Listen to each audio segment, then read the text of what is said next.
देवव्रत, कश्मीर प्रदेश में देवव्रत नाम का ब्राह्मण, और ब्राह्मण अपनी बेटी को हमेशा कहता है अपनी संगति सही रखना, विचार सही रखना, सोच सही रखना, गलत लोगों में मत पड़ जाना, गलत लोगों के बीच में मत जाना। बार बार अपनी बेटी को समझाता था, पर बेटी का विवाह कर दिया गया। बेटी का विवाह करने के बाद भी बेटी की चित्त बुद्धि सही नहीं हो पाई। वो विवाह होने के बाद भी पर पुरुषों पर उसकी दृष्टि पड़ी रही, पर पुरुष पर उसकी दृष्टि पड़ी।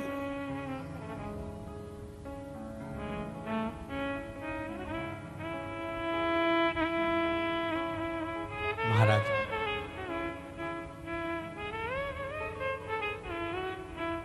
स्कंद पुराण का यह संवाद है। स्कंद पुराण का संवाद, दृष्टि गलत पड़ी रही। शादी होने के बाद भी पर पुरुष पर उसकी दृष्टि जाती थी। जो नारी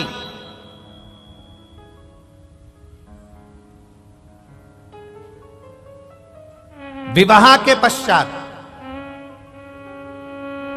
किसी दूसरे पुरुष के साथ में स्मरण करे या शादीशुदा किसी पुरुष का घर तोड़ दे, वो नारी की गति स्कंद पुराण कह रही है।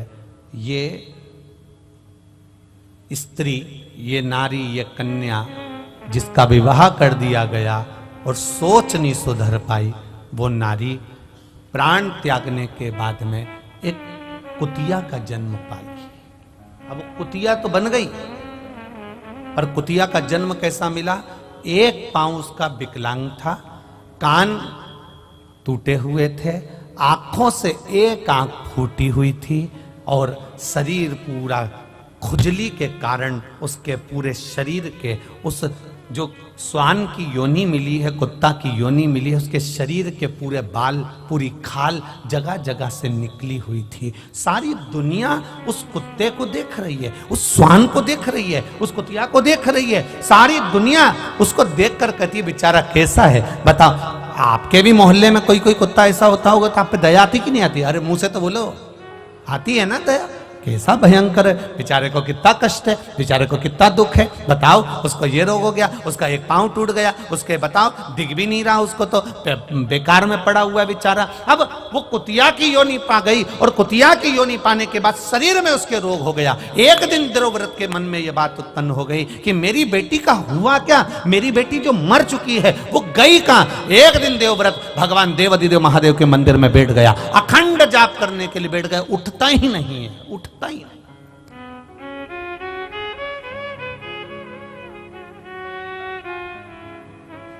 उठ ही नहीं रहा।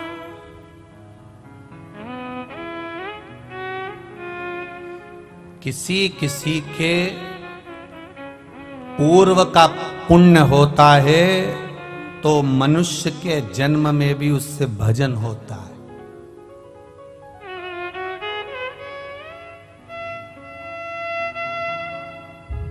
किसी का पूर्व का पुण्य हो तो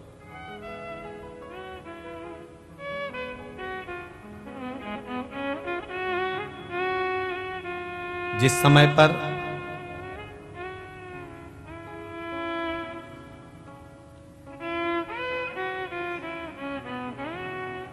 महाभारत में पांडवों में युधिष्ठिर, नकुल, सहदेव, भीम, अर्जुन ये सब थे, और जिस समय पर अर्जुन मर गया,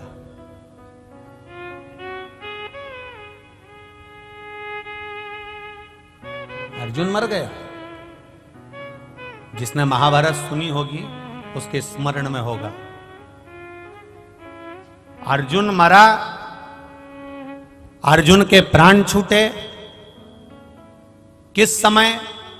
जब युधिष्ठिर ने अश्वमेध यज्ञ करा, और अश्वमेध यज्ञ करने के बाद में अश्व छोड़ा गया।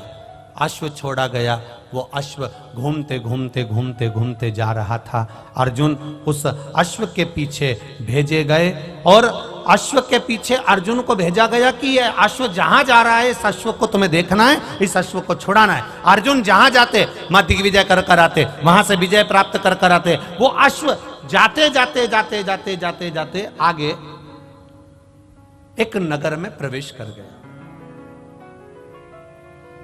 और मणिपुर नगर में जब वो प्रवेश करा, अर्जुन को मालूम था ये वो नगर है जहां पर मेरी धर्म पत्नी,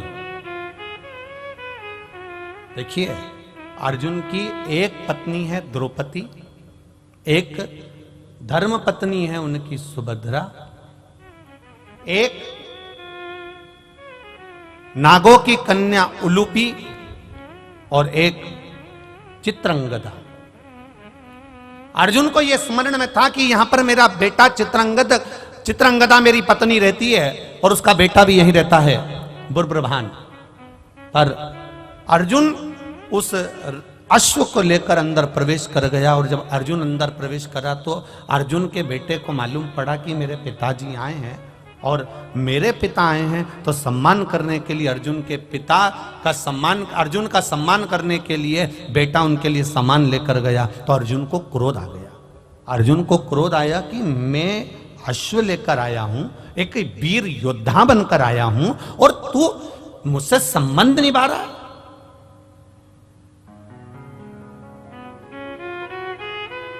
तुझे तो अश्व पकड़ना था और युद्ध लड़ना था, पर तू मेरा सम्मान करने के लिए आया है। अर्जुन ने अपने बेटे बुर्बुरभान को अपशब्द कहना प्रारंभ करा। इसी समय पर नागों की कन्या उलूपी बैठी हुई थी और उलूपी ने देखा कि बुर्बुरभान को अर्जुन चिल्ला रहे हैं। तब उलूपी ने कहा, बुर्बुरभान मैं तुम्हारी मां हूं बड़ी, एक काम करो तुम अपने पिता से युद्ध लड़ो। बुर्बुरभान ने कहा, मां अगर मैं पिता से युद्ध लड़ा और मेरे पिता को कोई घात हो गई तो? इसी समय पर उलूपी ने कह दिया, ये तो छत्राणी का जो पुत्र होता है, एक वीरानी का जो पुत्र होता है, वो युद्ध के मैदान में ये नहीं देखता कि पिता है कि कौन है, आओ और तुम युद्ध लड़ो। बस इतना कहना था और कहते से बुर्बुरभान ने बाण चलाना प्रारंभ करे, इधर अर्जुन ने बाण चलाना प्रारंभ करे। दोनों में भयंकर युद्ध हो गया और युद्ध होने के बाद जैसे ही युद्ध होते होते आगे तक बढ़ा, इतनी देर में बुर्बुरभान को भी घात लग गई और अर्जुन के प्राण छूट गए, अर्जुन मर गए, अर्जुन के प्राण छूट गए। आई चित्रंगदा रोती रोती आई, मेरा पति चले गया। बेटे तुमने क्या कर दिया, अपने पिता को मार दिया, अपने पिता को समाप्त कर दिया। मां मैं पिताजी के साथ युद्ध नहीं लड़ना चाहता था, पर मां ने कहा है, उलूपी माता बोली है मुझसे युद्ध लड़ने के लिए। चित्रंगदा ने कहा, उलूपी तेरा मेरा मांग का सिंदूर उजड़ गया और तू अपने बेटे से कहती है कि युद्ध लड़ो। चित्रंगदा के सामने उलूपी ने कहा, मैं छत्राणी हूं, छत्री की बेटी हूं, मैंने अपने बेटे को, इस बुर्बुरभान को केवल एक छत्री का फर्ज अदा करने का प्रयास करा है। ब्राह्मण हो, ब्राह्मण कर्म से पीछे मत हटना, वैश्य हो, वैश्य कर्म से पीछे मत हटना, क्षत्रिय हो, क्षत्रिय कर्म से पीछे मत हटना, और शूद्र हो तो शूद्र कर्म से पीछे मत हटना। यह हमारा धर्म भी है और हमारा कर्म भी है, उससे हम पीछे कैसे हटें? तुमने श्रेष्ठ नहीं करा, तुमने अच्छा नहीं करा। रो रही है चित्रंगदा, रो रही है।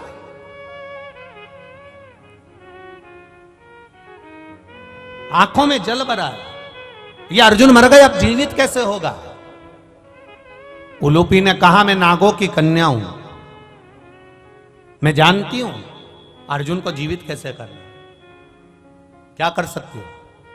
बुर्बुरभान धृतराष्ट्र सर्प के पास जाना, और धृतराष्ट्र सर्प के पास जाना, और उस धृतराष्ट्र सर्प कौन? शिव जी के गले में कौन सा नाग होता है? जम के बोलो जरा। वासुकी नाग शंकर भगवान के गले में होता है। वासुकी नाग का सबसे बड़ा बेटे का नाम था धृतराष्ट्र। वो धृतराष्ट्र नहीं, पांडव और कौरव वाला, वो अलग है। वासुकी नाग का सबसे बड़ा पुत्र है धृतराष्ट्र, सबसे बड़ा बेटा। एक बार देव अधिदेव महादेव जब वासुकी नाग पर कृपा कर दिए थे तो वासुकी नाग ने देवादिदेव महादेव से मांग लिया था, मुझे ऐसी मणि प्रदान कर दीजिए भोलेनाथ, जिस मणि को किसी से छुआया जाए और वो मरा हुआ भी जीवित हो जाए। देवादिदेव महादेव ने कहा, वो मणि तो केवल एक महामृत्युंजय मणि है, मैं तुझे दे देता हूँ। और शंकर भगवान ने वो महामृत्युंजय मणि धृतराष्ट्र को दे दी थी। उलूपी ने कहा, धृतराष्ट्र के पास जाओ, वासुकी नाग के बेटे के पास में जाओ और वो मणि लेकर आओ। वो मणि अगर होगी तो वो मणि से वो जीवित हो सकता है, इसके सिवा जीवित नहीं होगा। बुब्रभान धृतराष्ट्र सर्प के पास गया, नाग के पास गया, मेरे पिता को जीवित करना है। धृतराष्ट्र ने कहा, तेरे पिता को जीवित करने की सामर्थ्यता मुझ में नहीं है, मैं मणि दे भी दूंगा पर तेरा पिता जीवित नहीं हो सकता। कब तक? जब तक देवादिदेव महादेव इशारा ना कर दें तब तक इसका काल नहीं टल सकता, क्योंकि उसका नाम महाकाल है। जाओ उसके पास, पहुंचो उसके पास। बुब्रभान, उलूपी, चित्रंगदा शिव जी की आराधना में लग गई और भगवान देवादिदेव महादेव ने क्या कृपा करी। शंकर भगवान ने खुद धृतराष्ट्र से कहा, बेटा मणि दे दीजिए। वो मणि बुब्रभान लेकर गए और ले जाकर अपने पिता को जब स्पर्श कराया, अर्जुन वापिस जीवित होकर बैठ गया। अकाल मृत्यु वो मरे जो काम करे चंडाल का, काल उसका क्या बिगाड़े जो भक्त हो मां काल। जो शिव का उपासक होता है, शंकर का गुणगान करने वाला, शिव भक्ति में रमने वाला, शंकर पर अटूट विश्वास करने वाला भटकता नहीं। देवव्रत शिव की आराधना में डूब गए, हिलते नहीं, जाते नहीं, आते नहीं, एक ही जगह पर स्थिर होकर बैठ गए। स्थिर जाई नहीं।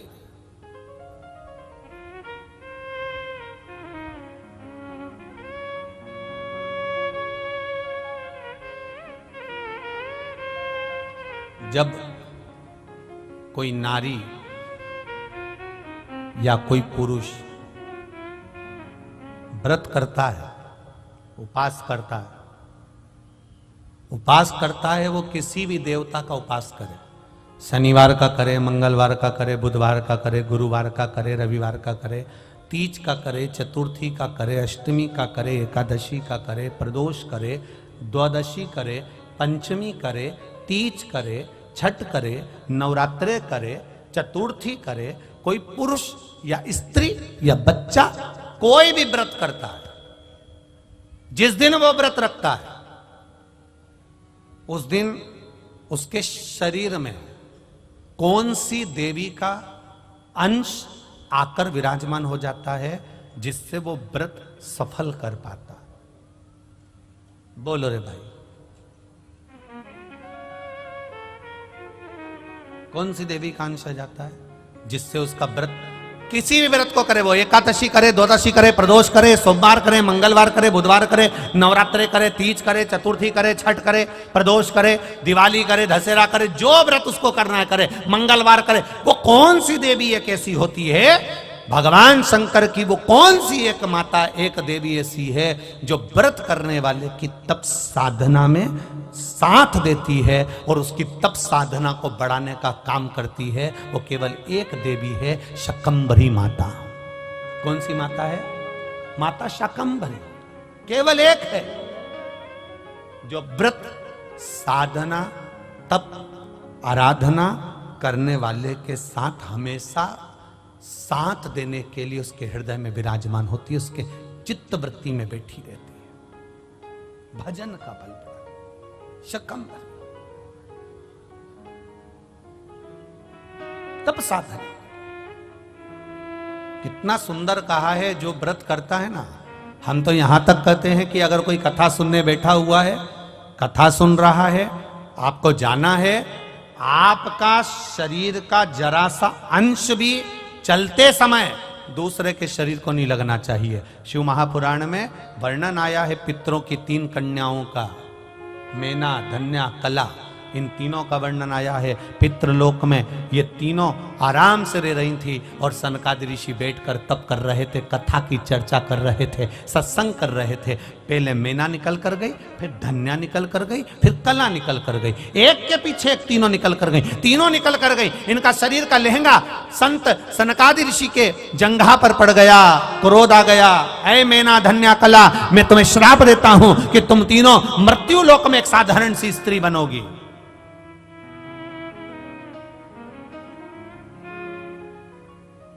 तीनों बिलख रही हैं, तीनों रो रही हैं, तीनों की आंख में आंसू भरा हुआ। क्षमा कर दीजिए नाथ, क्षमा कर दीजिए।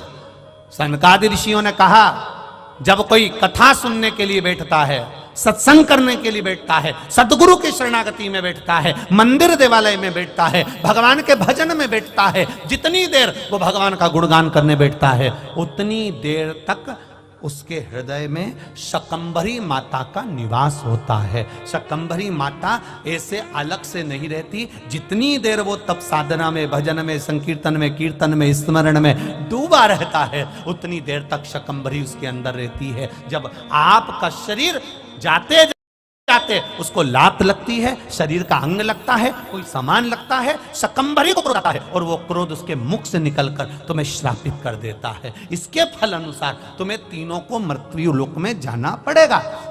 चरणों में पड़ गई, हमारा उद्धार कैसे होगा? तब सनकादि ऋषियों ने कहा, तुम्हारा उद्धार मेना, तुम्हारे घर में पार्वती का जन्म होगा।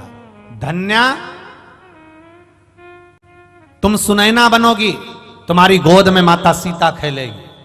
कला, तुम कीर्ति बनोगी, तुम्हारी गोद में राधा खेलेगी। ये तीन देवियां जब तुम्हारी गोद में खेलेगी, जगत का कल्याण कर देगी।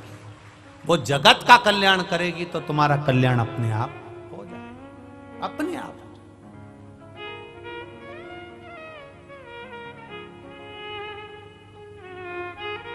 हम यहां तक कहेंगे, उसका भी स्मरण रहे। अगर कोई अपने घर से एक लोटा जल लेकर जा रहा है, शिव जी के मंदिर तक जा रहा है, शिवालय तक जा रहा है, तो यहां तक भी निवेदन करेंगे कि हंसो, दुनिया का काम है हंसना। अभी आदरणीय महाराज जी कह रहे थे कि जब कोई सनातन धर्म के लिए आगे बढ़ता है, कोई अच्छे काम के लिए आगे बढ़ता है, तो दुनिया ताने भी देती है, अपशब्द भी कहती है, टांग भी खींचती है। लोग अपशब्द पर अपशब्द कहते हैं। जब आप एक लोटा जल लेकर देवालय शिवालय की ओर जाएंगे, तो आप जिस रास्ते से निकल कर जाएंगे, दुनिया के लोग आप पर भी हंसेंगे। लो, एक और आ गई सियोर वाला महाराज की चेली। लोग हंसेंगे, ये चल दी सावित्री बनकर, अनसुईया बनकर। दुनिया के लोग कहेंगे, अपशब्द कहेंगे, आड़ा टेढ़ा कहेंगे, बोलेंगे, पर आग लगे बस्ती में अपन रहो मस्ती। कहे तो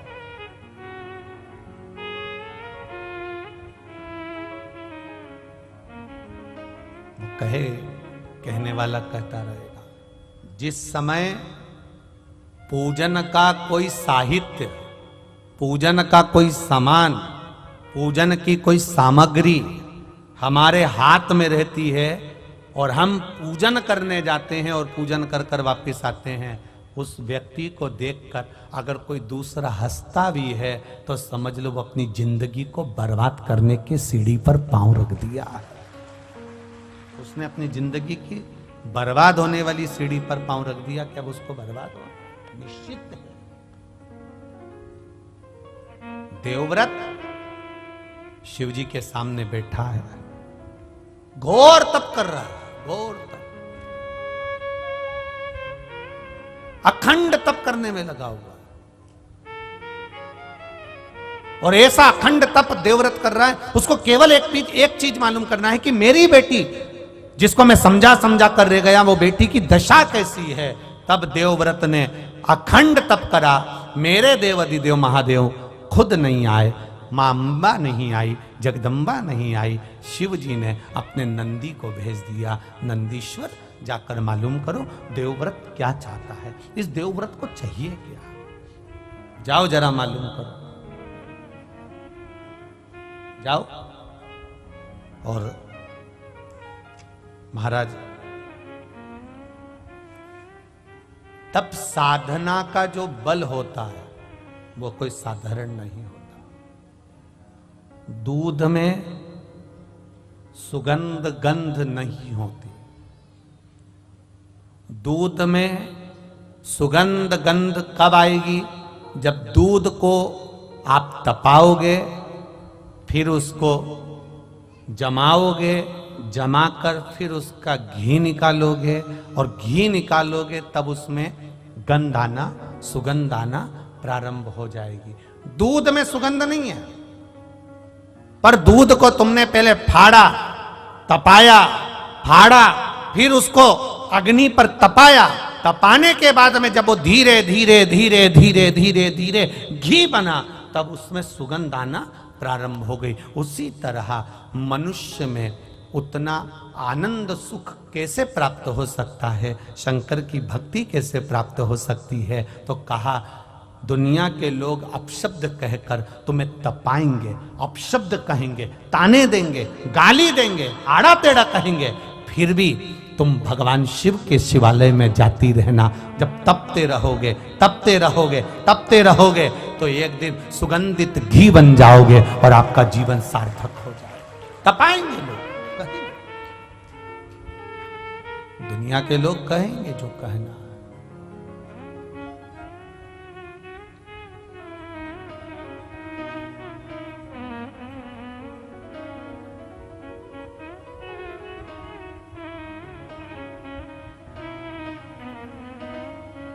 और महाराज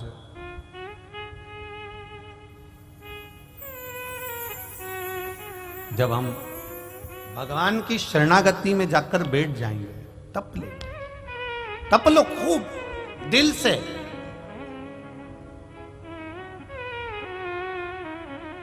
और जिस समय हम तप लिए, सुगंध अपने आप बढ़ती चली जाए, अपने आप बढ़े।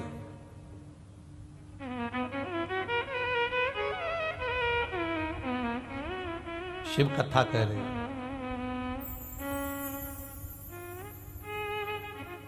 देवव्रत ने जैसे ही तप साधना करी, नंदी आए, सुंदर एक बालक का रूप रखकर आए, और बालक का रूप रखकर आकर नंदी ने देवव्रत को जगाया। स्कंद पुराण का ये संवाद प्रत्येक शिव भक्त के लिए बहुत मायने रखता है।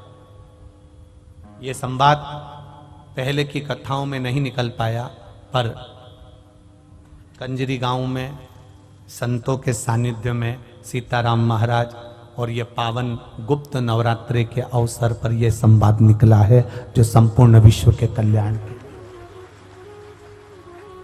संवाद। बड़ा ध्यान रखना। नंदी 5 वर्ष के बालक का रूप रखकर आए, और नंदी देख रहे हैं कि देवव्रत समाधि में लीन है, तप में लीन है, भगवान की भक्ति में लीन है।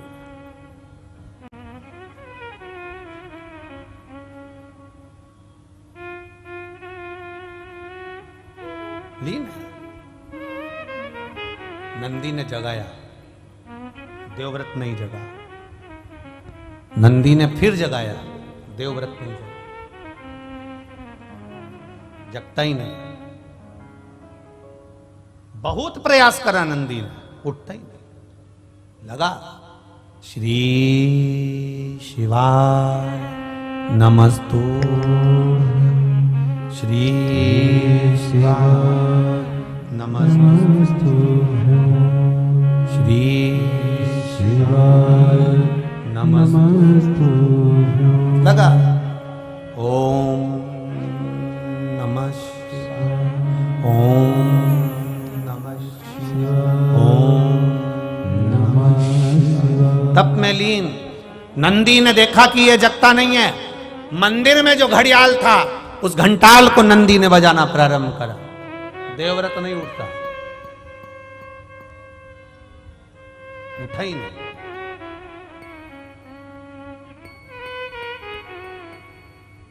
फिर बजाया। आखिरी में देवव्रत के नेत्र खुले। 5 वर्ष के बच्चे को देखकर थोड़ा क्रोध देवव्रत को आया। कारण मैं बेटा तप कर रहा था और मैं बैठकर अगर तप कर रहा हूं तो मेरे तप साधना को क्यों क्यों नष्ट कर रहा है? आ जाता है कभी कभी क्रोध। घर में बूढ़ी बूढ़ी माताएं, जब दादी माएं, जब बुजुर्ग माताएं सेवा करती और घर का छोटा छोटा बच्चा उनका सामान लेकर भग जाए, दिया ले गया, दीपक ले गया, अगरबत्ती उठा के ले गया, ठाकुर जी को जो भोग धरा रही थी भोगी उठा के ले गया, जो मोहन थाल रख रही थी मोहन थाल ही ले गया, कहीं ठाकुर जी की माला जी उठाकर ले गया, तो दादी को क्रोध आ जाएगा। पर उसको क्रोध नहीं आना चाहिए। भगवान परीक्षा ले रहा है, भगवान देख रहा है कि ये क्रोध करती है कि नहीं करती है। भगवान ये देखता है। अब इसको 5 वर्ष के बच्चे पर क्रोध आ गया, देवव्रत को क्रोध आया, उठकर खड़ा हुआ। जैसे ही खड़ा हुआ इतने में बच्चे ने कह दिया, बाबा आपको तप करते हुए देखकर मेरे मन में एक प्रश्न आया है, आप तप किसके लिए कर रहे हो? आप साधना किसके लिए कर रहे हो? आप व्रत किसके लिए कर रहे हो? आप उपास किसके लिए कर रहे हो? किसके लिए?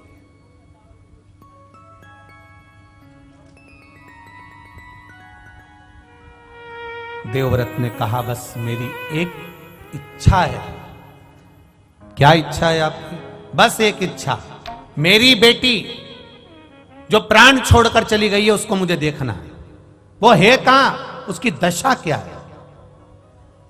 नंदी को हंसी आ गई। 5 वर्ष का नंदी ठहाका लगाकर हंस दिया।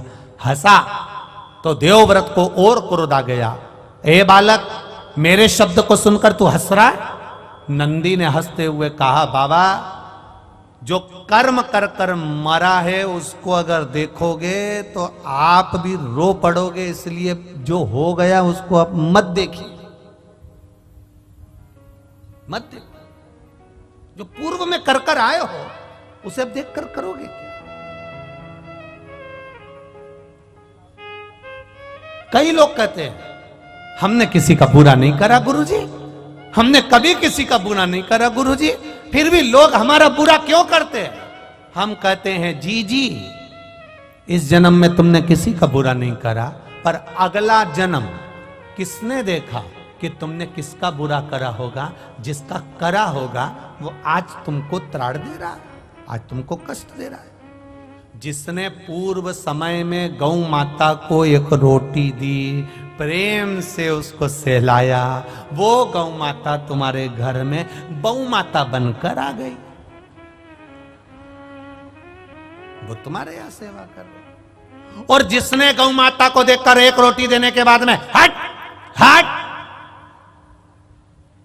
अरे शास्त्र तो उठाओ, कितने वीरों में वीर थे राजा जनक, राम जी महाराज के ससुर, दानवीर, भजनावली, कीर्तनी, दुनिया के लोग उनका नाम उच्चारण करते हैं। राजा जनक जैसा कोई नहीं, राजा जनक जैसा कोई नहीं, राजा जनक जैसा कोई नहीं, राजा जनक जैसा कोई नहीं। जनक जितने बड़े दानी थे, पुण्यवात्मा थे, स्मरणी थे, भजनावली थे, कीर्तनी थे, उसके बाद भी राजा जनक को नरक का द्वार जाना पड़ा। कारण क्या था?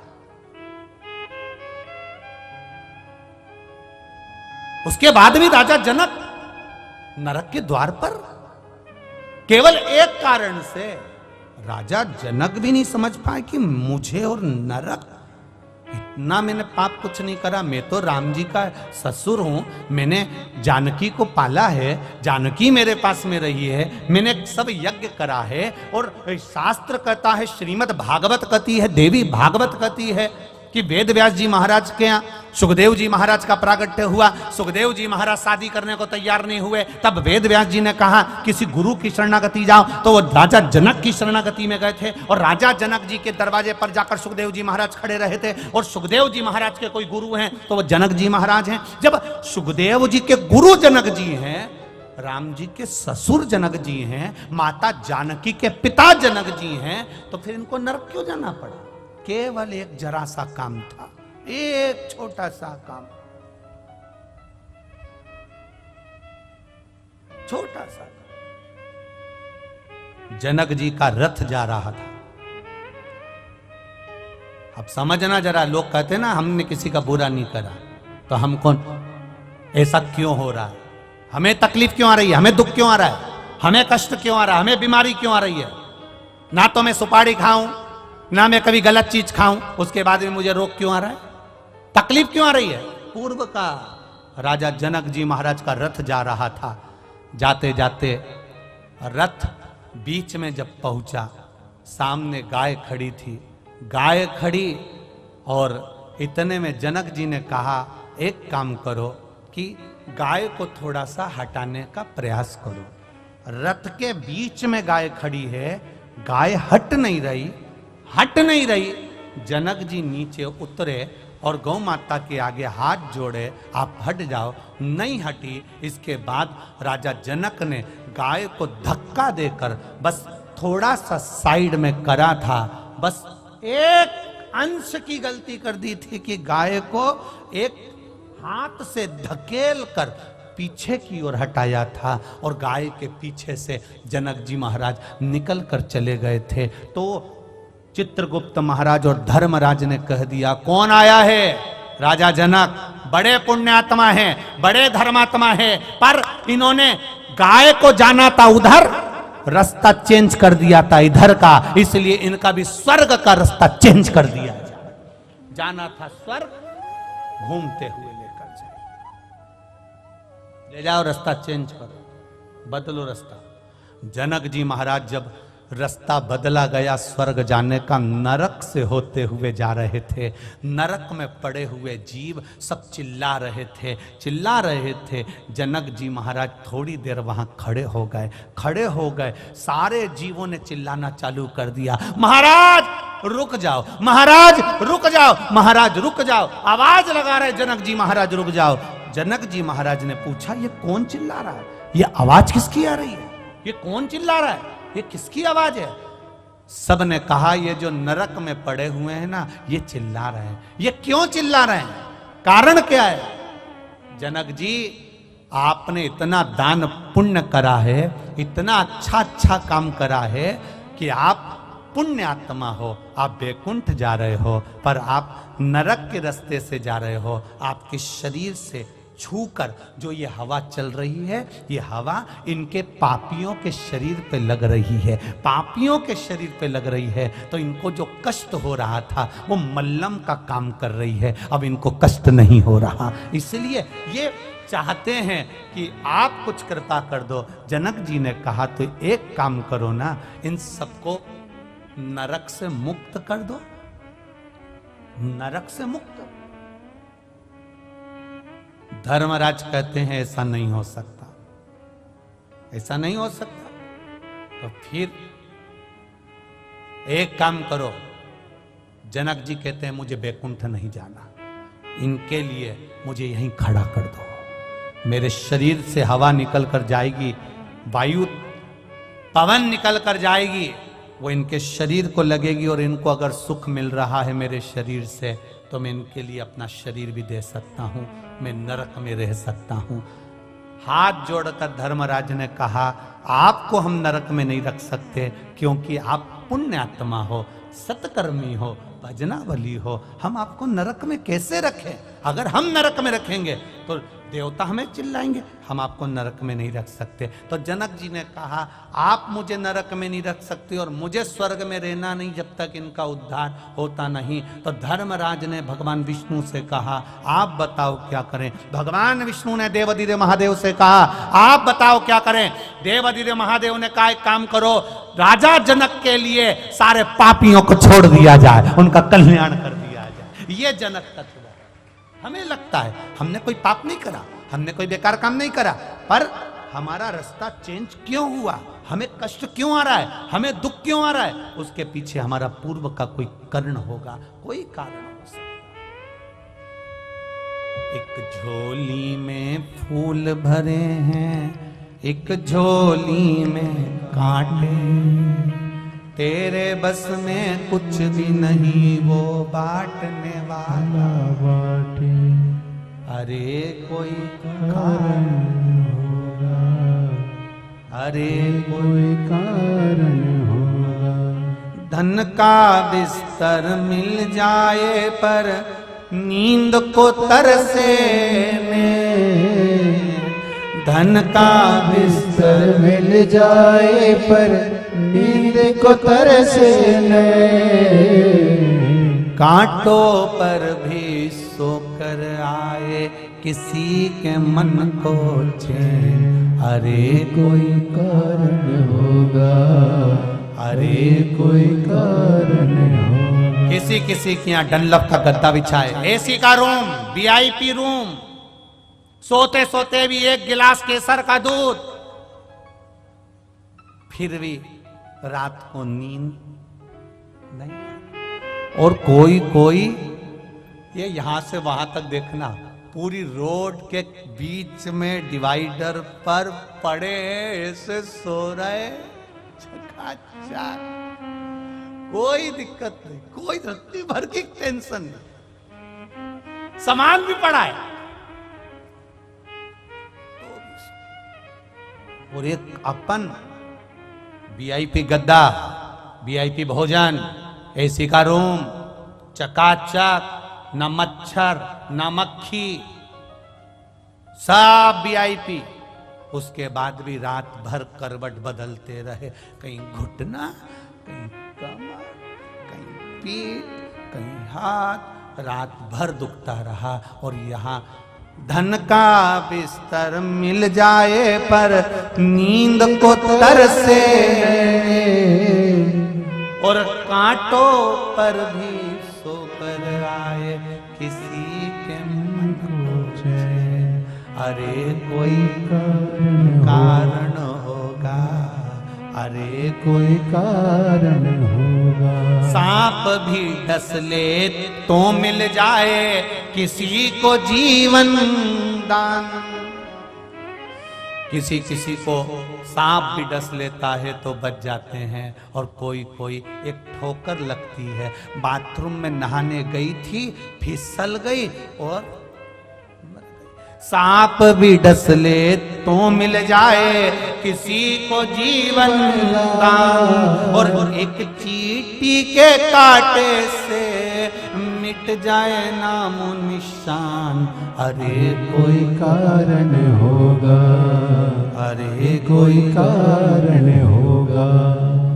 एक झोली में फूल भरे हैं, एक झोली में कांटे, तेरे बस में कुछ भी नहीं वो बांटने वाला बाटे, अरे कोई कारण होगा, अरे कोई कारण होगा। बिना कारण के कुछ नहीं मिल सकता, कारण जरूर है।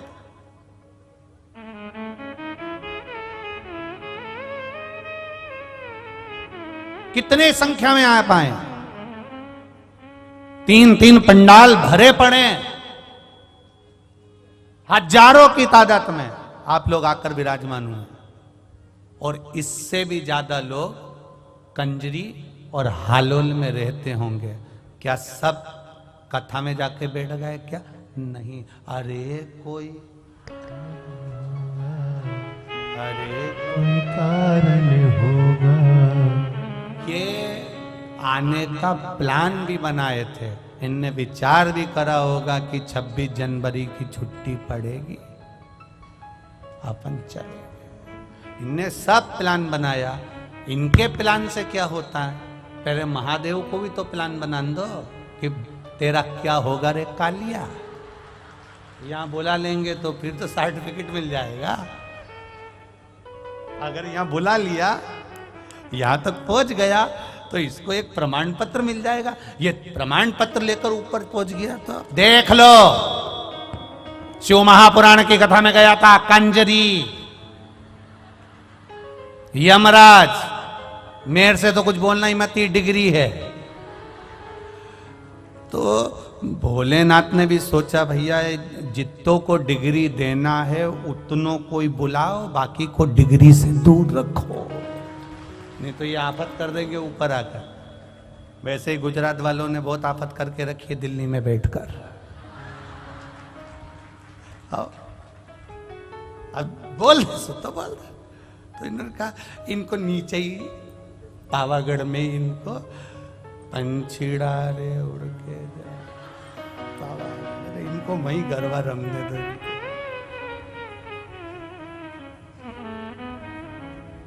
नहीं तो ये मोखला बैठा बैठा नहीं, बस राम कृष्ण कहे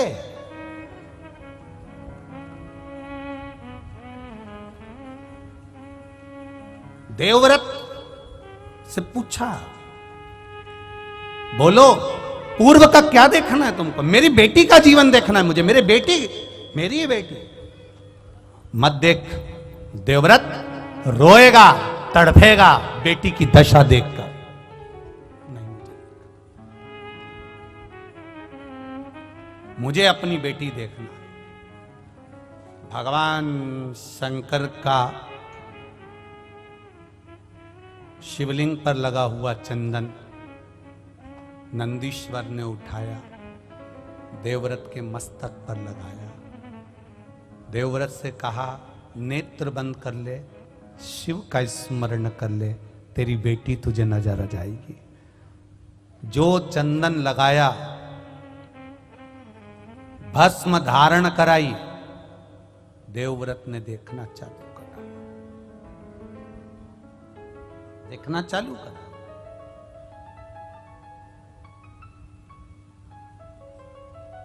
भस्म, चंदन, बेलपत्र, शिवजी पर चढ़ी हुई कोई भी सामग्री व्यक्ति के जीवन का ना जाने कितने जन्म के पापों को काट देता है। ना जाने कितने जन्म के पाप। काशी में एक व्यक्ति टेबिल लगाया हुआ था, वो टेबिल लगाकर उस पर भस्म बेच रहा था।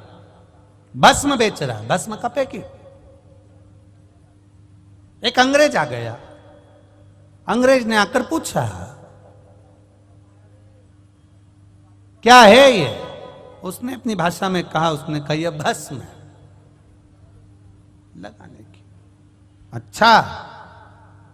उसने पैकेट उठाया, देखा, देखते से ही बोला, इसकी एक्सपायर डेट कब की है?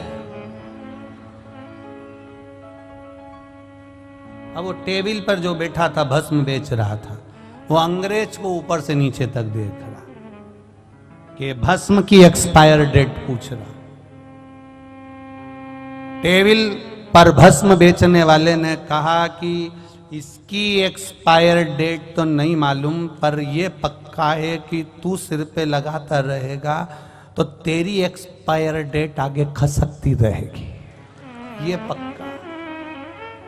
इसकी नहीं मालूम कि इसकी एक्सपायर डेट कब की है, ये कब समाप्त होगी, पर तेरे समाप्ति की जो तारीख है वो इस भस्म को लगाने से आगे बढ़ती चली। शिव कथा करने देवव्रत से 5 वर्ष के नंदी पूछ रहे हैं कि आप तप क्यों कर रहे हो? कहा, मेरी बेटी के बारे में मुझे जानना है। उसका जन्म कहाँ हुआ, कैसे है वो, क्या कारण से उसका क्या जन्म हुआ, वो मुझे समझना है। नंदीश्वर ने कहा, मत देखो अपने पूर्व के जन्म को, उसके हुए जन्म को, रोगे तुम। नहीं महाराज, मुझे देखना है। तो देखना है, भस्म लगा दी, चंदन लगा दिया।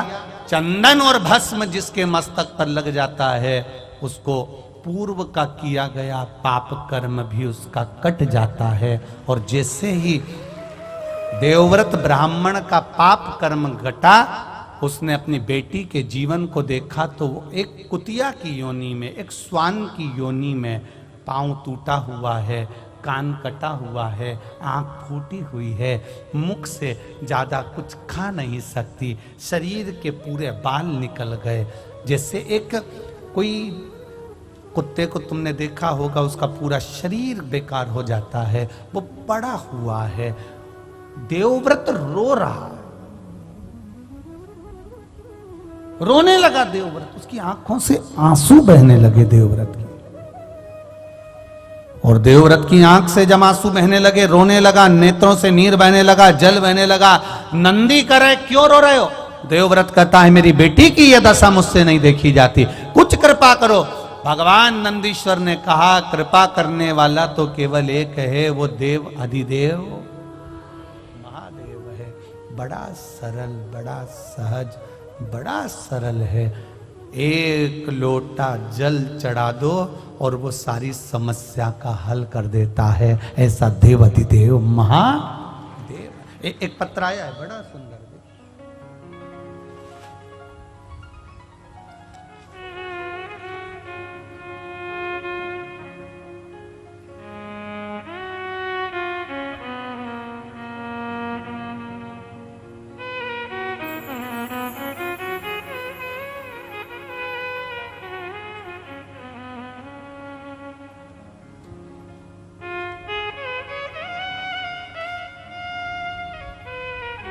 मैं मोहित चतुर्वेदी अहमदाबाद से आया हूं। कहीं बैठे हो? मोहित चतुर्वेदी अहमदाबाद से। आप ही हैं? दोनों हाथ हिला दो एक बार ऐसा। श्री शिवाय नमस्तुभ्यम। एक बार वापिस हिला दीजिए। श्री शिवाय नमस्तुभ्यम। मैं मोहित चतुर्वेदी अहमदाबाद से आया हूं। मैं बाबा की कृपा का क्या बखान करूं गुरुदेव। मैं बहुत अधिक कर्जे में दब गया था। मैं एक प्राइवेट कंपनी में जॉब करता हूं। मुझ पे इतना कर्जा हो गया था कि मेरी पूरी सैलरी सिर्फ EMI में चली जाती थी। इतना ही नहीं, मेरी नौकरी में भी दिक्कत होने लगी। अगस्त 2022 में मुझे नोटिस भी दिया गया कि मेरी कंपनी की ओर से। उसी समय मेरी सास मेरे घर पे आई हुई थी। वो उनकी शिव महापुराण की कथा रोज सुनती थी। आपकी कथा जब वो रोज सुनती, उन्हीं के साथ मुझे और मेरे पत्नी को भी शिव महापुराण की कथा के बारे में पता चला और हम दोनों ने शिव मंदिर में जाकर भोले बाबा को 1 लोटा जल चढ़ाना प्रारंभ करा। कंपनी ने कह दिया था कि आप इस कंपनी को छोड़ दीजिए और मेरी कर्जा भी बहुत था गुरुदेव। मेरी पत्नी पशुपतिनाथ का व्रत करना शुरू कर दी। बड़ोदरा की कथा में अपने पूरे परिवार के साथ आया और 3 और 4 दिसंबर की कथा बड़ोदरा में सुनी। 5 दिसंबर को आखिरी पशुपतिनाथ का व्रत पूरा हुआ। उसके अगले ही सोमवार यानी 12 दिसंबर को मुझे 12 दिसंबर को गुरुजी भोले बाबा की ऐसी कृपा हुई कि एक और लेटर मुझे प्राप्त हो गया। इस बार जो लेटर था बाबा की कृपा से मेरा प्रमोशन का लेटर था। मुझे शिव की ऐसी कृपा हुई। गुरुदेव, हम जब पढ़ाई करते हैं ना गुरुदेव, तो हम इन चीजों पर विश्वास नहीं करते कि शिव जी को जल चढ़ाने से कुछ होता है, व्रत करने से कुछ होता है। पर बाबा का जो प्रताप देखा है ना गुरुदेव, वो 1 लोटे जल का देखा है। उस 1 लोटे जल ने आज हमारी तनख्वाह भी बढ़ गई, प्रमोशन भी हो गया और बाबा की कृपा से कर्जा भी चूक गया गुरुदेव। इसलिए हम आज कंजरी गांव में बाबा को अपना प्रमोशन लेटर जो कंपनी ने भेजा था वो बाबा को समर्पित करने आए हैं। बाबा की कृपा से मेरा प्रमोशन लेटर मुझे प्राप्त हुआ और बाबा की कृपा से मुझे प्रमोशन हुआ। ये मैं बाबा को नमन करने आया हूं। बैठिए बाबू। श्री शिवाय नमस्तुभ्यम। हर हर। ये शिव तत्व है। ओ घड़ी जो नहीं समझा उसको लगेगा केवल शिव महापुराण की कथा। बहुत सारे आते हैं, कहते हैं, बोलो बोलो जम के चले जाए। जो नहीं समझा उसके लिए यही रहा। पर जो समझ गया, अपना दरवाजा छोड़कर, अपना घर छोड़कर जो कथा के पंडाल तक पहुंच गया, मेरा महादेव उसके दुख काटने उसके घर तक पहुंच गया। पहुंचा। कंजरी हालोल वालों को तो ये मौका मिल गया। हम बुरहानपुर वालों से भी कहेंगे 3 फरवरी से 9 फरवरी तक आपके यहाँ कथा है। बाबा देव अधिदेव महादेव कुबेर भंडारी आपके यहाँ आ रहा है। दिल से बाबा से प्रार्थना करना और अपने पूरे इष्ट मित्रों के साथ में दोपहर 2 बजे से 5 बजे तक नबी कृषि मंडी में बरहानपुर में सुंदर कथा का लाभ लेकर बाबा से प्रार्थना करना कि आपका जीवन बाबा के चरणों में सार्थक। और जो रह गए कंजरी के लोग हालोल के, उनसे भी निवेदन है, बाद में विचार करने में आएगा। गंगा नजदीक में आई और मैं डुबकी नहीं लगा सका। मेरी जिंदगी का मैं आनंद नहीं ले सका। आएगा।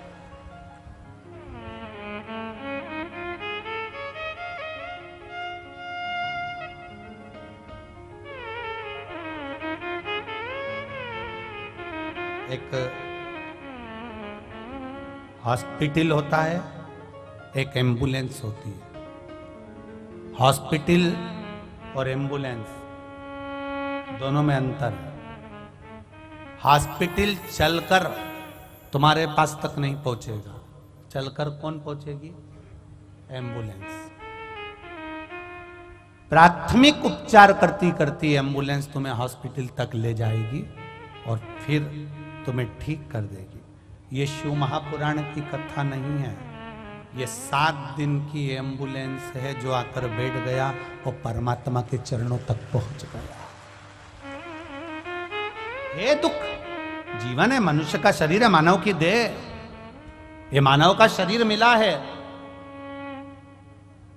ऐसा नहीं कोई संत, कोई साधु, कोई गुरु, कोई महात्मा, कोई जोगी, कोई सन्यासी, कोई तपस्वी, कोई साधक, कोई उपासक, कोई आपसे कह दे कि मैं आपको ऐसा कर देता हूं कि आपको दुख ही नहीं आएगा, तो फिर आप उसके हाथ जोड़ लेना और कह देना जब राम जी थे उन पर भी दुख था, उनके भी गुरु एक से बढ़कर एक थे, तो फिर वो दुख क्यों नहीं काट सके?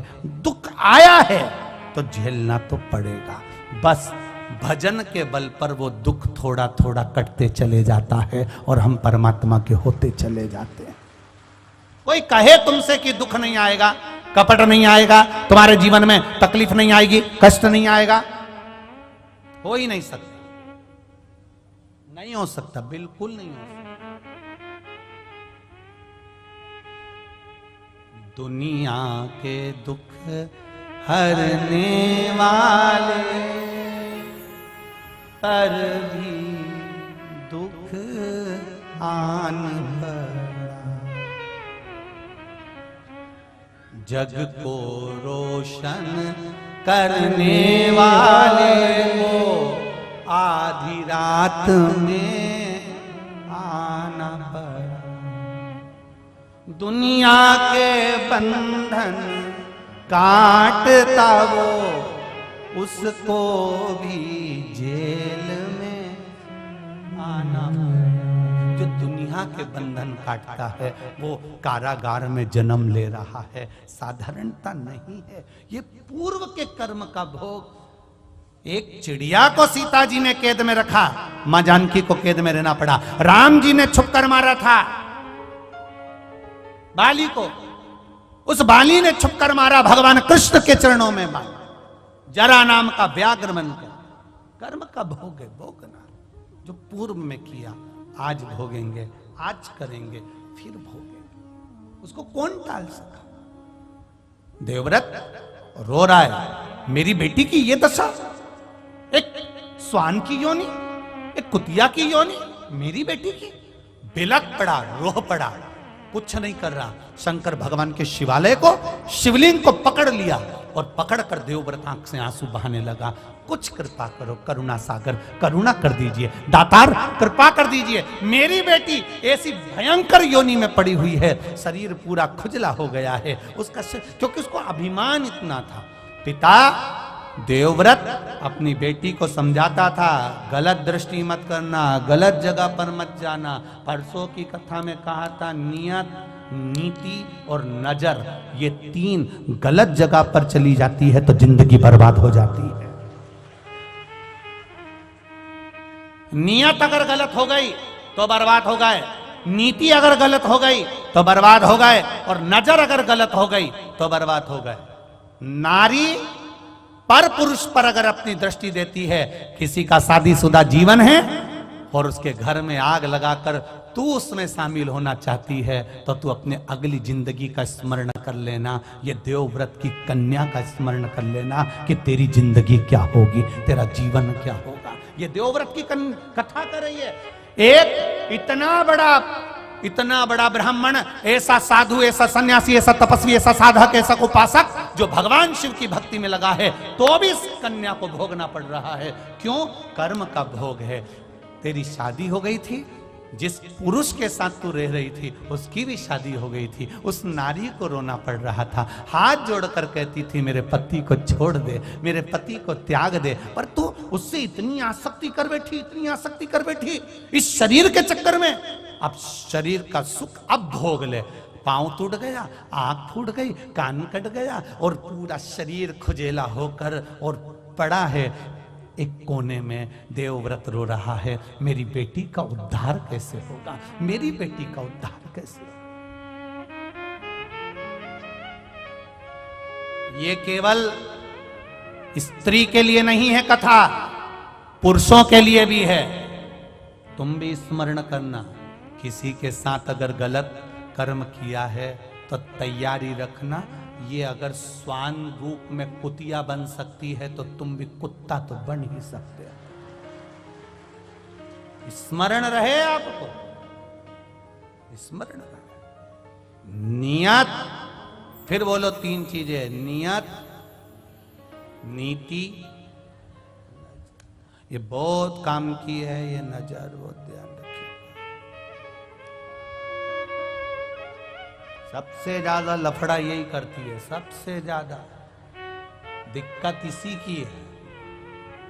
भोगना सबको पड़ता है। एक आम के पेड़ पर, आम के पेड़ पर आम देखा किसने?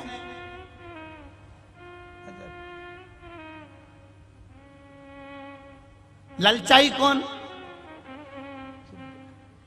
आम तक कौन लेकर गया? चढ़ा कौन? तोड़ा किसने? हाथ। खाया किसने? स्वाद किसने लिया? गया कहां? और माली ने पकड़ लिया और जो दोचना चालू करा, पिटा कौन? रोया कौन? जैसा कर्म करोगे वैसा भोगोगे। देखा भी तू नहीं था, अब रोए भी तू। कर्म तेरा है, भोगो। बस तुम भी देख लो, किसी भी नारी को, स्त्री को, पुरुष को गलत दृष्टि से देख लो, फिर याद रखना, दरवाजे पे लिख लेना तेरा क्या होगा रे कालिया। तैयारी कर लेना, होगा। मत बुरे कर्म कर बंदे, वरना पछताएगा। भगवान की आंखों से तू बच नहीं पाएगा, तू बच नहीं पाएगा। अरे ओ अज्ञानी, मत करना दानी, तेरे कर्म का फल भी तू ही पाएगा। जैसा किया तूने तेरे आगे आएगा। मत बुरे कर्म कर बंदे, वरना पछताएगा। भगवान की आंखों से तू बच नहीं पाएगा, तू बच नहीं पाएगा। बड़ा मुश्किल है बच लो आप। रो रहा है देवव्रत, मेरी बेटी की दशा सुधर जाए ऐसा करूं। शिव जी का शिवलिंग पकड़ कर बैठ गया, क्षमा करो, क्षमा करो, क्षमा करो।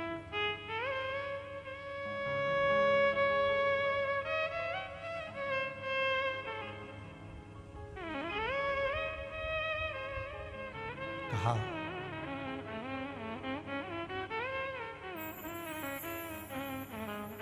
नरसिंह मेहता,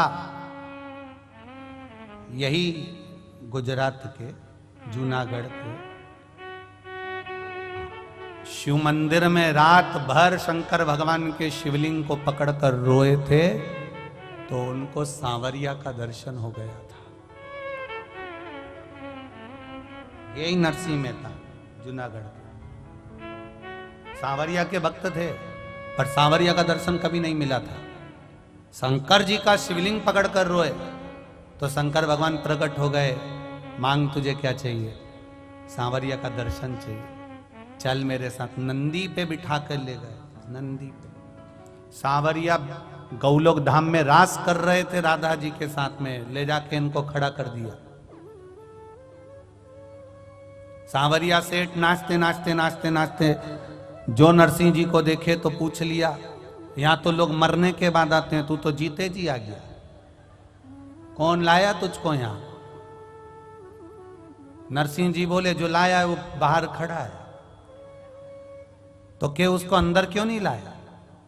क्योंकि मैं अंदर नहीं जाऊंगा। पूछा क्यों? कि जो अंदर नाच रहा है वो नाचने में एक्सपर्ट है,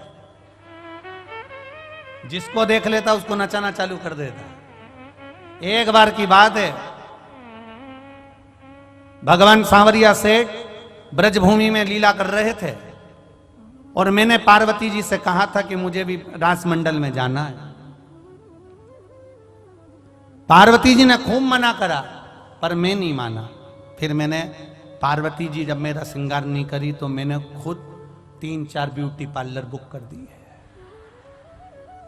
और 4 पार्लर बुक करे। तब वहां से कोई आया, फिर आके उन्होंने मेरे केश खोले और उनको चोटी बनाना चालू करा।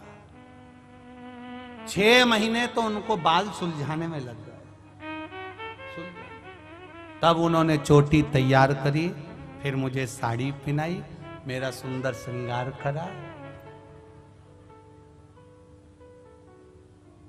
सुंदर सुंदर। नरसिंह जी बोले सांवरिया सेठ से, मैंने उनसे कहा भी तुम्हें कोई पहचाना नहीं? सांवरिया सेठ से बोल रहे हैं नरसिंह जी कि मैंने उनको कहा कि तुम्हें कोई पहचाना नहीं। तब सांवरिया सेठ वो भोलेनाथ जी कह रहे थे कि वो पार्लर वालों ने ऐसा श्रृंगार करते हैं, ऐसा श्रृंगार करते हैं कि वो तो जब मुंह धुलता है तब मालूम पड़ता है कि है क्या। तब समझ, ऐसे तो मालूम ही नहीं पड़ता। बाबा भोलेनाथ का जो श्रृंगार किया, ऐसे सुंदर तैयार होके शंकर जी बोले, मैं ब्रजमंडल में गया और मैं नाचने लगा गोपी बनकर। ऐसा नाचा, ऐसा नाचा, ऐसा नाचा। अब सांवरिया सेठ के पास में इसलिए जाना नहीं चाहता क्योंकि नाचते नाचते इनकी बुद्धि ना जाने कहां चली गई। नाचते नाचते बोले, ए गोपियों, इतने दिनों से मैंने तुम्हारा कभी मुंह नहीं देखा, जरा सब लाइन से खड़ी हो जा।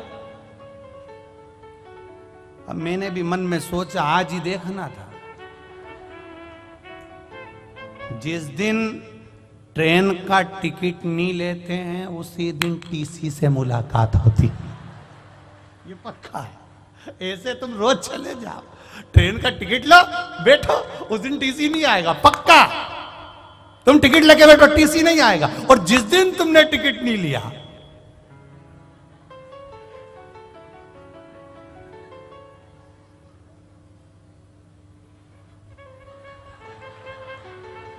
आ रहा, कुछ भय लगा हुआ है, आ रहा। इतने में कहीं का मूंगफली बेचने आ गया। सर क्या हुआ? कुछ नहीं, 10 रुपए की दे दो। इनको लगा टीसी है, इनको टीसी लग रहा, भय लगा। लाइन से खड़े हो गए। शंकर भगवान बोले नरसिंह मेहता से, हम भी लाइन से खड़े हो गए। इतना इतना घूंघट डला था। पार्वती ने कहा था मुंह मत दिखाना किसी को। हमने भी पल्लू पकड़ के रखा था। 3 जगह से पार्लर वाली ने पिन टच कर दी थी, जूड़ा से लेके पूरी की पूरी, और इतना पूरा घूंघट करके हम खड़े। अब इतने में हमने सोचा कि ये उधर से देखते देखते देखते देखते आएगा, हम इधर से खसक जाएंगे पीछे से।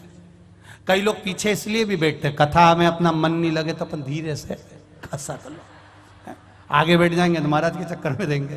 तो हम सबसे आखिरी में लगे। इतने में सांवरिया सेठ बोले, उधर से मुंह देखूंगा। हम भी बड़े फंसे। हमने सोचा तुम इधर आओ, हम उधर चले जाए। शंकर भगवान उधर चले गए। सांवरिया जी बोले अब मैं उधर से देखूंगा। इतने में हमने सोचा हमारे पीछे पड़ा नहा धो के, तो हम भी 6 गोपी इधर 6 गोपी इधर, बीच में हम खड़े हो गए। अब उधर से मुंह देखते देखते देखते देखते देखते इधर तक आया। सांवरिया जी पास वाली गोपी का मुंह देख रहा था और हमें चिढ़ा रहा था, और जो पास वाली का मुंह देखकर हमारे सामने आया, हमारा पल्लू उठाने लगा, हम नीचे खींचने लगे। वो उठा है, हम नीचे खींचे, वो उठा है, हम और नीचे खींचे। खींचते खींचते, अब साड़ी तो साड़ी है, सरकारी रोड थोड़ी ना खसकते। अब खींचते गए, खींचते गए, खींचते गए। भोलेनाथ जी बोले हमने सोचा था कि सांवरिया द्रौपदी का चीर बढ़ाया था, हमारा भी बढ़ा रहा हो। खींचते खींचते जो पिन टच थी वो निकल गई और खसक गई है सर से साड़ी और मुस्काए में आ गए हैं। साड़ी नीचे हो गई और इतने में सांवरिया सेठ बोले, प्रभु अकेले आए हो, माता को कहां छोड़िया है? तो हमने भी वापिस पल्लू लेके बोला, हम ही तो माता है, हम ही माता है। अब जैसे ही बोले इतने में भगवान सांवरिया सेठ ने कहा, गोपियों तुम सब अपने घर जाओ, आज शरद पूर्णिमा का दिन है, मैंने पहली बार ऐसी सुंदर गोपी देखी है, इसी के साथ नाचूंगा, तुम जाओ। दादा इतना नचाया, इतना नचाया, तांडव कर लूंगा पर कभी गोलोक धाम नहीं जाऊंगा। इतना नचाया, नाच नाच के थक गए। आखिरी में हमने सांवरिया जी से कहा, हमारे घर कैसे जाएंगे? सांवरिया सेठ ने मनसुखा, सिरदामा, मधुसूदन, दाऊ सबको बुला लिया और उनके पिताजी की खटिया बुलवा ली, पलंग निवाड़ की, और उस पे हमको सुला दिया और 4 लोग लेके हमको वापिस छोड़ दिया है। फिर हमने पार्वती से कहा, पार्वती बड़े दुख में हैं हम। पार्वती जी बोली, मैंने पहले ही मना करता, मेरे से तो बोलना ही मत कि पांव दबा। जब मैं मना करी थी तुम गए काहे? देवादिदेव महादेव को समर्पित कर रहे हो तो भगवान देवादिदेव महादेव से जगत जननी जगदम्बा खुद कह देती हैं माता पार्वती कि इसको इतना दुख है, इतना कष्ट है, इतनी तकलीफ है, इसके बाद भी इसके चेहरे पर मुस्कुराहट है। तो शंकर भगवान भी कह देते हैं, अगर ये मेरे मंदिर में मुस्कुराते हुए आया है तो अब इसका दुख मैं काटूंगा, ये मुस्कुराता ही रहे, ये मुस्कुराएगा।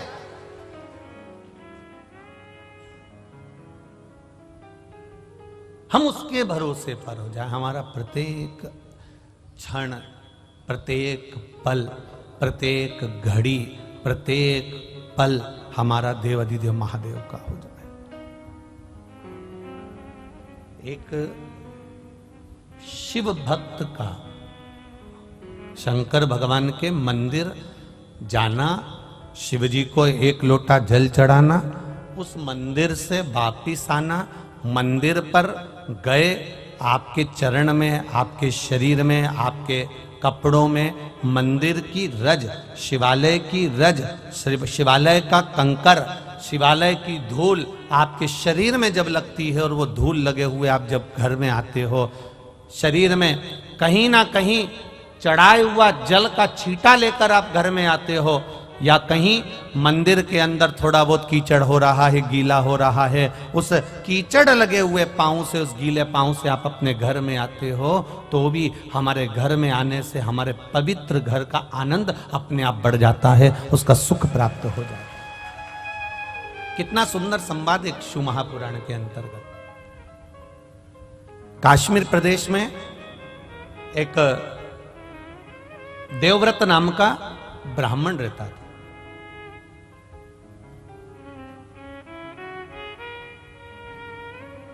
बड़ा धर्मात्मा था, पुण्यात्मा, भजन करना उसका एक आनंद था।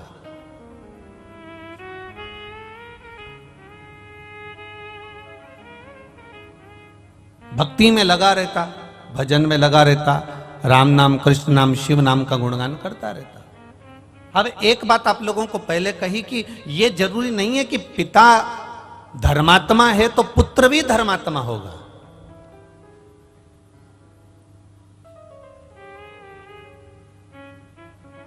पिता अगर एक श्रेष्ठ वक्ता है तो पुत्र भी श्रेष्ठ वक्ता होगा।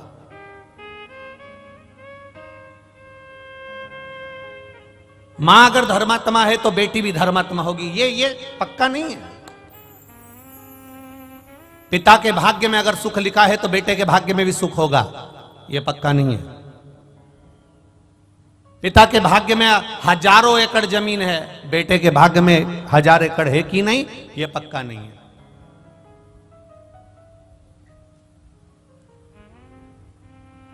हां, यदि संस्कार अगर बच्चे को मिल रहे हैं, श्रेष्ठ संस्कारों से बच्चा अगर पोषित हो रहा है, श्रेष्ठ संस्कारों से बच्चा अगर बढ़ रहा है, बच्चा संस्कारित हो रहा है, तो यह निश्चित है कि फिर पलटकर देखने की जरूरत नहीं है। हम पहले कहे, आज फिर कहते हैं, 20 वर्ष तक माता पिता अपने बेटे को पढ़ाते हैं, लिखाते हैं, कॉलेज भेजते हैं, स्कूल भेजते हैं, कोचिंग भेजते हैं। 20 वर्ष तक माता पिता अपने बेटे को पढ़ा लिखाकर राम बनाने की चेष्टा करते हैं। 20 वर्ष तक माता पिता पढ़ाकर अपने बच्चे को राम बनाने का प्रयास करते हैं। और 20 दिन की, मात्र ओनली 20 दिवस, केवल 20 दिन, केवल 20 दिन की कुसंगति बेटे को रावण बना देती है। केवल 20 दिन की कुसंगति। 20 वर्ष तक माता पिता बेटे को राम बनाने का प्रयास कर रहे हैं। 20 वर्ष तक माता पिता बेटे को कोचिंग दे रहे हैं, ट्यूशन दे रहे हैं, अच्छी जगह पढ़ने भेज रहे हैं, ज्ञान की बातें कर रहे हैं, सब कुछ कर रहे हैं। 20 वर्ष तक माता पिता अपने बेटे को राम बनाने का प्रयास करते हैं, पर 20 दिन की कुसंगति बेटे को रावण बना देती है। कोई ऐसी संगत में बेटा पड़ जाता है, ऐसे मित्रों की संगति पड़ जाती है, ऐसे साथियों की संगति पड़ जाती है, ऐसे व्यक्ति की संगति पड़ जाती है कि उसका जीवन 20 दिन के अंदर वो रावण बन जाता है। उसका मन, चित्त, वृत्ति, उसके विचार अलग हो जाते हैं, घर से अलग।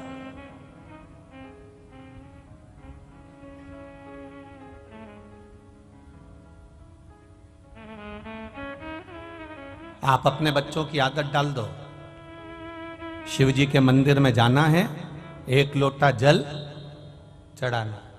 डालो बच्चों की आदत।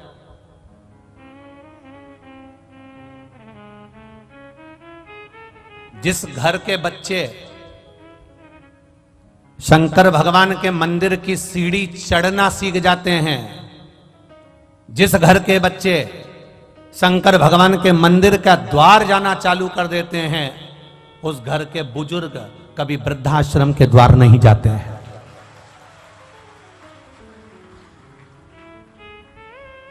आपके बच्चे अगर मंदिर जा रहे हैं, आपके बच्चे अगर शिवालय जा रहे हैं, आपके बच्चे भगवान के मंदिर में जाकर 1 लोटा जल चढ़ा रहे हैं, प्रयास करना।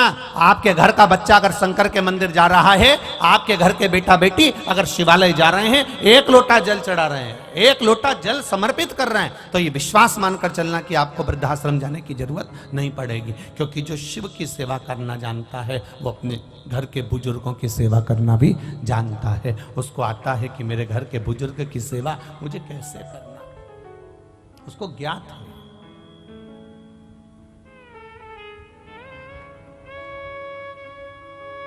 शंभु शरणे पड़ी मांगू घड़ी घड़ी दुख काटो दया करी न दर्शन आपो।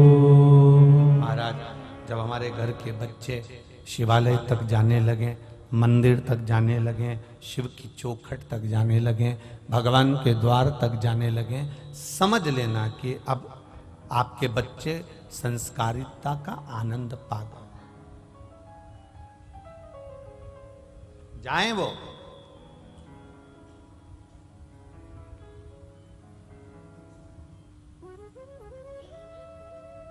देवव्रत कश्मीर प्रदेश में रहने वाला एक ब्राह्मण है देवव्रत, जो भगवान का भजन करता है, स्मरण करता है, अपनी बेटी को रोज ज्ञान देता है, प्रतिदिन अपनी बेटी को समझाता है।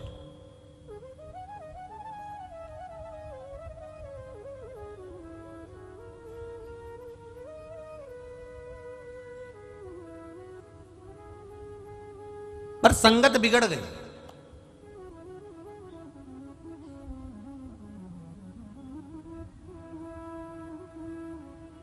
अपनी बेटी से रोज कहता है कि शिवालय जाकर 1 लोटा जल चढ़ा दिया कर। अपनी बेटी से कहता अगर शिवालय नहीं जा सकती तो 2 मिनट भगवान का भजन कर लिया कर। अगर भगवान का भजन नहीं कर सकती तो मंत्र जाप कर लिया कर। मंत्र जाप नहीं कर सकती तो किसी गुरु की शरणागति ग्रहण कर कर उनके द्वार की सेवा कर लिया कर। पर बेटी ना तो जल चढ़ाने जाती है, ना मंत्र जाप करती है, ना नाम जाप करती है, पर बेटी अपने पिता देवव्रत से संवाद जरूर करती है। जल चढ़ाने से क्या होगा? आपके घर के भी बच्चे कर देते कभी कभी, पानी चढ़ाने से क्या होगा?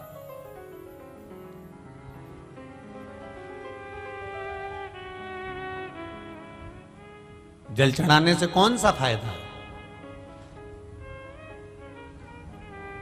एक बात बहुत ध्यान लगाना, बारिश का पानी, आकाश से जल, बरसात का जल जब जमीन पर गिरता है तो वो नाली में जाएगा, खड्डे में जाएगा, खड्डे में से नाली में जाएगा, नाली से गटर में जाएगा, गटर से नाले में जाएगा, नाले से नदी में जाएगा, नदी से तालाब सरोवर होता हुआ आखिरी में समुद्र के पास पहुंच जाता है।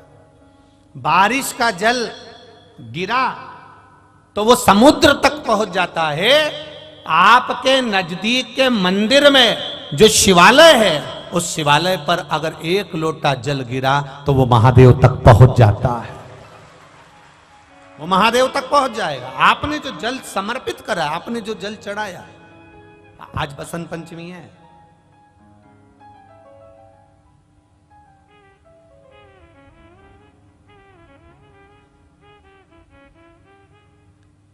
भगवान देवाधिदेव महादेव का आज बसंती पुष्प से, सरसों का जो फूल होता है, 108 सरसों के पुष्प से भगवान शंकर का श्रृंगार किया जाता है या शिव को समर्पित किया जाता है।